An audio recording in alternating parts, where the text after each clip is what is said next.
குடிக்கிற தண்ணி சாக்கடை கலந்து வருது. இதை மாநகராட்சிகிட்ட நாங்கள் சொல்லி எந்த நடவடிக்கை எடுக்காதனால இன்றைக்கி நாங்கள் போராட்டம் பண்ணியிருக்கோம். குழந்தையெல்லாம் வச்சுருக்கோம். இந்த ஸ்கூல் இருக்குது, ஸ்கூலுக்கு எழுத்தாப்புலையும் சாக்கடை, அவ்வளோ சாக்கடை போகுது. காய்ச்சலோட போயிருக்கேன், உசுலம்படி போயிருக்கேன். அந்த பையனுக்கு ஒன்றுன்னா இந்த மாநகராட்சி எங்களுக்கு தீர்வு கொடுத்துருமா எங்களுக்கு. குடிக்கிற தண்ணி தான் சார் ரொம்ப பார்க்கவே கன்றாவியாக இருக்குது. மதுரை மாநகராட்சிக்குட்பட்ட செல்லூர் குடியிருப்பு பகுதியில் பாதாள சாக்கடை அடைப்பு ஏற்பட்டு குடியிருப்பு பகுதியில் கழிவுநீர் தேங்கியுள்ளதால் அப்பகுதி மக்கள் அவதியடைந்துள்ளனர். மேலும் குடிநீரில் கழிவுநீர் கலந்து வருவதாக மதுரை மாநகராட்சி நிர்வாகத்திடம் பலமுறை புகார் அளித்தும் நடவடிக்கை எடுக்கவில்லை என்று வேதனை தெரிவித்துள்ள பகுதிவாசிகள் துறை சார்ந்த அதிகாரிகள் உரிய நடவடிக்கை எடுக்க வேண்டும் என்று கோரிக்கை வைத்தனர்.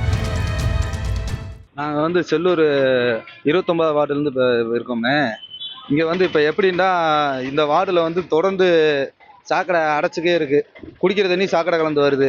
இதை மாநகராட்சிகிட்ட நாங்கள் சொல்லி எந்த நடவடிக்கை எடுக்காதனால இன்றைக்கி நாங்கள் போராட்டம் பண்ணியிருக்கோம். இன்றைக்கி காலையிலேருந்து தண்ணி நாங்கள் சாக்கடை அடைப்பு எடுக்காமல் மோட்டர்லேருந்து வெளியே தூக்கியிருக்கோம். இதில் தான் நாங்கள் இந்த 2 மாதமாக நாங்கள் எல்லா பேரும் இருக்கோம். இப்படி தான் இருக்கோம். இதுக்கு என்ன தீர்வுன்றதை நம்ம அதிகாரியே உடனடியாக எங்களுக்கு செஞ்சால் நல்லது. குடிக்கிறதுக்கு தண்ணி இல்லாமல் நாங்கள் கேன் தண்ணி வாங்கி குடிச்சிக்கிருக்கோம். இப்போ இதுக்கான தீர்வு நீ அதிகாரிகள் செய்யணும். இல்லைண்டா இதுக்கு அடுத்து நாங்கள் வேற விதமான நடவடிக்கைகள் எடுப்போம். நாங்கள் மக்களாட்சி எல்லாம் ஒன்று சேர்ந்து நாங்கள் போராட்டம் பண்ணுவோம். இதுதான் நாங்கள் சொல்ல போகுது.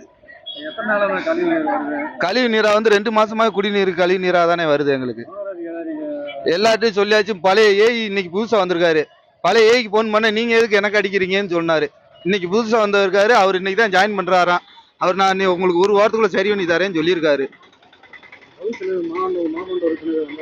அவரு டெய்லி அவரும் இது பண்ணாரு. அவருக்கு வேலை பார்க்கறதுக்கு 3 பேர் தான் இருக்காங்க மாநகராட்சியிலன்ட்டாரு. இந்த வார்டுக்கு இந்த 3 பேர் இந்த ஒரு தெருக்குள்ள இருந்தா பரவாயில்ல, மொத்தம் இருக்க எல்லா தெருக்குள்ளேயும் அடைச்சிருக்கனால அவங்களால பார்க்க முடியலன்ட்டாங்க. அவங்களும் நாங்கள் என்ன செய்யறதுன்னு தெரியல. அமெரிக்கன் மிஷன் ஸ்கூல் தெரு செல்லூரில் இருந்து பேசுகிறேன் சார். இங்கே 8 மாதம் ஆகுது. தண்ணி இப்போ 1 மாதமாக நல்ல தண்ணி வந்துச்சு. அதுவும் சாக்கடை தண்ணியாக வருது. வீட்டுக்குள்ளேயும் சாக்கடை வருது, குடிக்கிற தண்ணியும் சாக்கடையாக வருது. நாங்களும் போய் சொல்லிட்டு வந்துட்டு அவங்களும் பார்க்குறாங்க, திரும்பியும் அப்படி தான் வருது. கவுன்சிலர் பார்க்குறாங்க, அதுவும் திரும்பியும் அப்படி தான் வருது. எங்களுக்கு என்ன பண்ணனே தெரியல.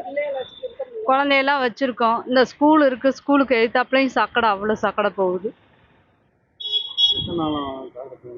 சாக்கடை தண்ணி இப்போ 1 மாதமாக போய்கிட்டு தான் சார் இருக்குது.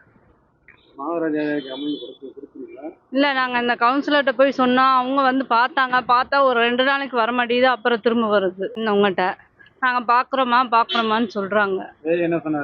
பார்த்துடுறோமான்னு பார்த்துட்டுலாம் போகிறாங்க. இல்லை, நேராக பார்த்துட்டு போனாங்க. பார்த்துட்டு போனால் ஒரு 2 வட்டம் தண்ணி நல்லா வருது. அப்புறம் திரும்ப பழைய மாதிரி தான் வருது.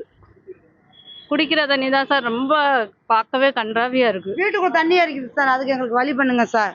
வீட்டுக்குள்ள இப்படி தண்ணி இருக்குது. எத்தனை சார் நாங்கள் பொறுமையாக இருக்க முடியும்? 2 மாதம் ஆச்சு சார். 2 மாசமா நாங்கள் இப்படி சாக்கடையில் இதுலேயே உட்காந்துருக்கோம். வீட்டுக்குள்ள பிள்ளைய குழந்தைய வச்சுக்கிட்டு நான் ஊருக்கு அனுப்பிட்டுங்க. என் பேரெல்லாம் காய்ச்சலோட போயிருக்கேன், உசுலம்படி போயிருக்கேன். அந்த பையனுக்கு ஒன்றுன்னா இந்த மாநகராட்சி எங்களுக்கு தீர்வு கொடுத்துருமா எங்களுக்கு. செவரு விழுவு போகுது. என் வீடு வேற வெட்டியா போகுது. வீட்டுக்குள்ள தண்ணி இறச்சி ஊத்திக்கிறீங்க சார். நைட்லாம் மோட்டர் போட்டுக்கிறீங்க. 7 மணி தான் பாருங்க சார். எப்படி தண்ணி பொங்கிக்கிறீங்கன்னு பாருங்க சார்.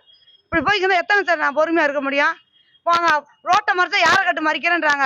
மேலே ஏய்க்கு போன் அடிச்சு இங்க உள்ள ஏய் நம்பரை கொடுத்தாரு. யாரை கட்டு இந்த நம்பர் உங்களுக்கு யாரு கொடுத்தாலும் பழைய ஏய் சொல்றாரு. நாங்கள் வீட்டுக்கு ஆபீஸ்க்கு போயிட்டு நடந்து தவிச்சு போய் வந்துட்டோம் சார். இப்போ புதுசா வந்த ஏய் தான் இன்னைக்கு வந்திருக்காரு. உள்ள நான் நடவடிக்கை எடுக்கிறேன்ட்டு போயிருக்கேன். அதுவும் எடுக்கிறாரா என்னன்றது எங்களுக்கு தீர்வு தெரியாது. நீ சாயந்தரம் டைம் கொடுத்துருக்காங்க. சாயந்தரத்துக்கு மேலே வரலன்னா நாளைக்கு நாங்கள் ஸ்டேஷனுக்கு போக வேண்டியது சூழ்நிலை வருது சார். இதுக்கு நீங்க தான் சார் எங்களுக்கு இந்த மக்களுக்கு போக நல்லது செய்யுங்க சார். எங்களுக்கு செய்திகளை உடனுக்குடன் தெரிந்து கொள்ள கீழ்கண்ட கேபிள் மற்றும் டிடிஹெச் நெட்வொர்க்குகளில் எம்நாடு செய்தி தொலைக்காட்சியை காணுங்கள். பாதகம் செய்பவரை கண்டால் நாம் பயம் கொள்ளலாகாது பாப்பா. மோதி மிதித்து விடு பாப்பா, அவர் முகத்தில் உமிழ்ந்து விடு பாப்பா. அண்மை செய்திகளை உடனுக்குடன் தெரிந்து கொள்ள இணைந்திருங்கள் எம்நாடு தொலைக்காட்சியுடன்.